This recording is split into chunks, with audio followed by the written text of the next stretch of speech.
Local Government and Elections Committee will now come to order. Madam Secretary, please call the roll. Senator Gannon. Aye. Senator Crawford. Here. Senator Carter. Senator Coleman. Here. Senator Koenig. Here. Senator Rizzo. Here. Senator Washington.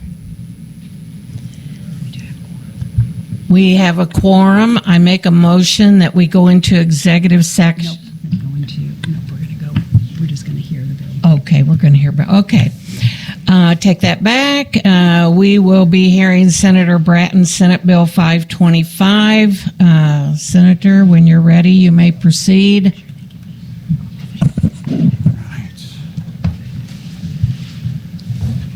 Well, thank you, Madam Chair, members of the committee. For the record, Senator Rick Brattin, the 31st Senatorial District, bringing forth Senate Bill 525. Basically, it's a really simple bill. It has two provisions in it dealing with library boards. This would allow the capability of a commission that appoints these board members to, first, the library board, if they want to put forth before the voters a tax increase on property taxes, that the commission would have a say in whether or not that moves forward. These library board members are not an elected position. They are an appointed position by the commission. And that brings me into the second provision of this bill, which would allow for the commission not only to appoint, but also to have the ability to remove, after a public hearing, remove a board member from that commission. I do have there's a county commissioner here to kind of testify as to what's going on in Cass County that's led to the impetus of this bill. But that's basically the nuts and bolts of what this is. I know that this is a busy committee and you have some stuff to exec on, so I'll keep my comments brief. So happy to answer any questions. Any questions from the committee? Senator Washington? Hi, good morning. Just a quick question. So are these library boards that are appointed or elected? Yes, appointed. They're appointed? Correct. Okay. And so, like, where we are, would that just affect the county where that commission is? Because where you and I live, we have library systems that are multi-county. It would just deal with the ones that are appointed by the county commissions. So my question is, like, say, Mid-Continent. So should one county commission have the decision for all of Mid-Continent when Mid-Continent is multiple counties? I don't think this is applying to Mid-Continent Who library would it apply system. to? I think it's to just first-class counties, I believe, or anyone that a county commission it solely sets underneath a county commission. Okay. If you could get us exactly who it would apply to, because Mid-Continent is an appointed board, so that's why I wanted to know. And that's the board for your county, one of your counties, and also mine.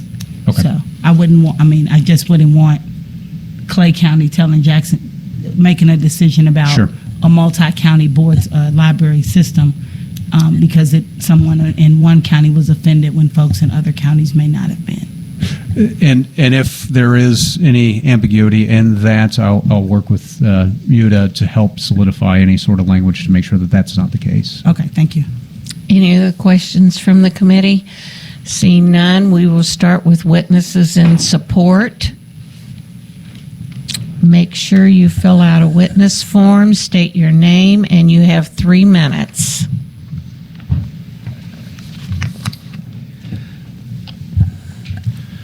Yes, ma'am. Thank you, Madam Chair, and thank you, members of the committee. My name is Ryan Johnson from Cass County, and I'm one of the 3 elected commissioners. We're a first-class county, and this is specific to. I've learned a lot more about library boards than I had ever intended to or hoped to. This situation really came about. One, when I was first elected, the citizens had also passed a massive property tax levy increase that actually gives the library a little bit more property tax revenue than, for instance, our road and bridge department has. And one of the questions that I asked my commissioners upon taking office was simply, why did we, why wasn't there more, public scrutiny or comment on this at the time? And they looked at me as if I had three heads, and said, it's not our role if you look at state statute.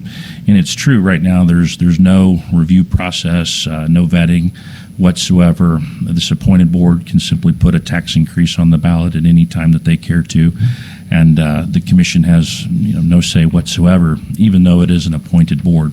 The idea behind this is to provide a little bit more good governance, a little bit more accountability, and a little bit more oversight of an appointed board. Fast forward, we had another incident where there was a controversial book in the children's section of the library where some citizens, and then after that, the county commission had actually asked the library to consider just simply moving the book out of the children's section to a young adults or even an adults section of the library. The library said no. There was a board vote of that library. It was 3-2 to keep the book in the children's section, and that was it. Our citizens asked us then what the recourse was. Was there any potential to review board members that we appoint? And the answer is no. We had county council look at it pretty thoroughly, and not only does statute not allow a county commission to hold accountable a board that it appoints, it looks like, according to our county council, that the legislature in the 1950s had actually gone into that section of law and removed a provision that would allow for some accountability. So this would restore that. Now, you couldn't remove a board member for light and transient causes, and you wouldn't want to, but it does allow, if a board member were to commit a crime or do something like that, there would allow a mechanism for, again, oversight and accountability. It would give the county commission the ability to hold a public hearing and to, in writing, after a public hearing, then remove that board member for cause. Again, not for light and transient causes, but for real cause, and only after a public hearing. For us, this is about, again, good governance. This is about oversight, and it's about accountability and being able to represent our constituents. We are elected by the voters. This board is not. It would be a completely different situation if they were. For instance, if a school board, as an example, is elected by the people and directly accountable to the people, and so because of that, they can put property tax levies on your ballot as much as they care to. I'm sorry That's about time. 3 minutes. Thank you, ma'am. Any questions from the committee? Senator Washington? Yeah, I'm just trying to get some clarity on what we're Senator. trying to get to on this bill, because Sure.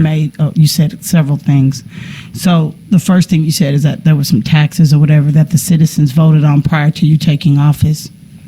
Yes. So The citizens voted on the tax. that's correct. They sure But did. when you took office, apparently you didn't like the tax, so you wanted to talk to your other commissioners about how the tax passed, although the citizens of Cass County actually voted for the tax. They did. They voted for it in June of 2020. It was during COVID, so it was originally an April election, moved to 2020.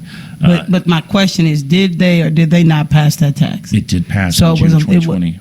although the library board wasn't voted on, what they proposed was actually approved by the citizens. That's correct, and that's a valid point. Again, it's not taking away from what the citizens decided in June of 2020. It's simply asking the legislature to consider providing an additional layer of oversight and conversation, and getting to know county government and county commissioners around the state over the last few years. I would say probably your average county commission, 9 times out of 10, if they have a good conversation with a library board that they appoint, and that library makes a good case and feels strongly about putting that property tax levy on the ballot, 9 times out of 10, maybe even 10 times out of 10, that county commission is probably going to support that library board. I don't necessarily see this as a controversial But issue the key at all. for that particular issue, and I want to move on, Yes, is ma'am. that it was passed, right? Yes, ma'am. So I think that's a dead issue for me. I don't need to know any more about that. Thank you, Senator. The second comment you made is that there was a book that should have been banned. No, ma'am. No, you specifically said Move. there was a book that was incorrectly in a children's area that should have been removed from the library. Those are your exact words. So, no, that's not what I said. What did you say? I said there was a controversial book placed in the children's section of our public library, and we requested that the book be moved to a So that's different- what I said. a That I different just said that section. you said that the book should be moved. I believe, Senator, and I don't want to quibble, I apologize, Okay. but I believe you said ban, and I never said those words. And I changed it to your words, which was Oh, I that the see. book should be moved. Yes, ma'am. Is that something that you did say? Move to a different section of the library. Okay, Yes, so yes, not removed totally. ma'am. And And who made the decision to move the book? and I requested it, not sure. Who made the decision? Uh-huh. At first, it was library staff, and then there was a library board of trustees vote, and it was a 3-2 vote to keep the book where it is right now Okay. in the children's section. Okay. Because had the book been in the children's section, say, more than 5 years? Yes, ma'am. So it had been there for a long time. Well, I'm not sure exactly how long it's been there, but more than 5 years, yes, ma'am. Okay. So it hadn't been an issue for the last 5 years. It has been a very controversial issue in our county for the last 2 to 3 years. Okay. Had there been formal hearings on that particular book or anything of that nature? The Cass County Commission did hold a public work session on that, and then the Library Board of Trustees held, I believe, 2 or 3 sessions of it, and it's been kind of an ongoing thing where Could you tell me what the book was? the book is called It's Perfectly Normal. Okay. Last couple questions. So Yes, does ma'am. the commission, you all appoint the board to the library? Yes, You're- ma'am. Okay. And what is your library board system that you're appointing to? So it's the Cass County Public Library Board of Trustees, and it is a single county library district. You make a valid point, though, in your questioning of Senator Brattin about if it were a multiple county. Correct. And so different sections of this law treat, different library districts specifically differently, sorry.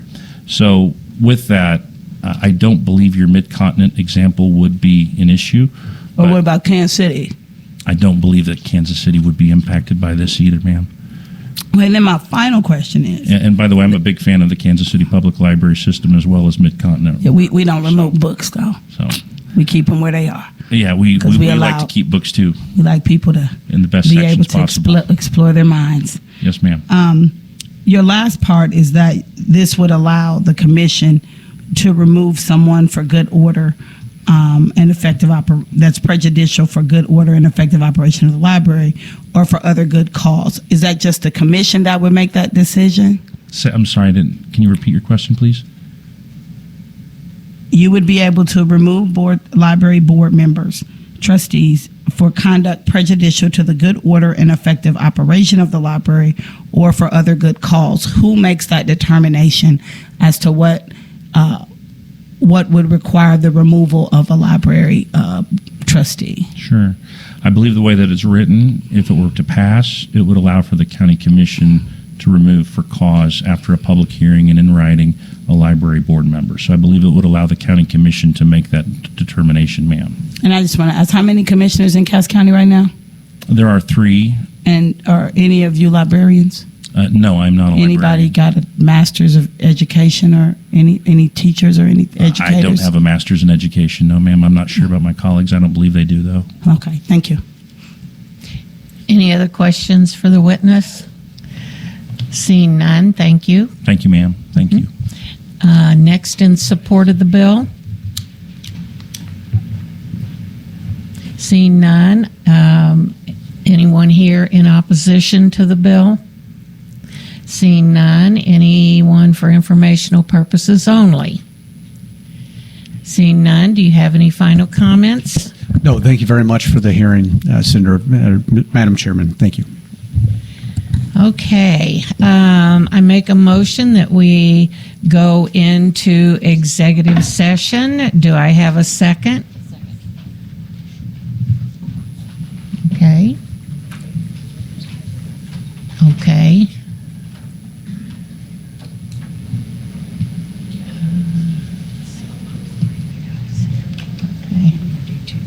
Okay. All in favor, say aye. Of all opposed? The ayes have it. We're going to first exec on Senate Bill 210. I move that we take that up. Do I have a second? All those in favor say aye. Those opposed say no. The ayes have it. This is the bill we heard from Senator Bean relating to the curing of incomplete absentee ballot envelopes. Is there any discussion on the bill? Okay. I move that we vote Senate Bill 210 out of committee. Do pass. Do I have a second? Is there any discussion? Okay, Madam Secretary, please call the row. Senator Gannon, Aye. Senator Crawford, Senator Carter, No. Senator Coleman, Aye. Senator Koenig, Senator Rizzo, Senator Washington. Aye. 6 to 7. Okay, 6 ayes and 7 No. 6 ayes, 1 no. I'm sorry. Okay, there you go.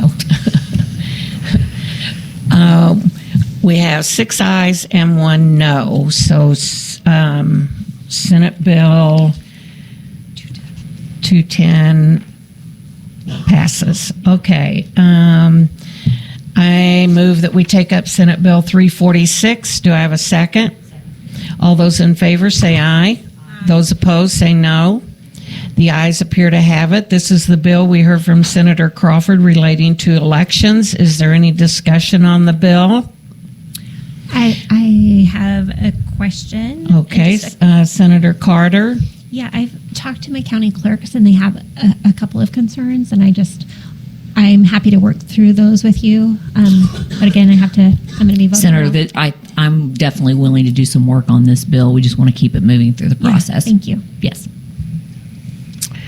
We do have a committee substitute that has been distributed to the committee. Is there any discussion on the substitute?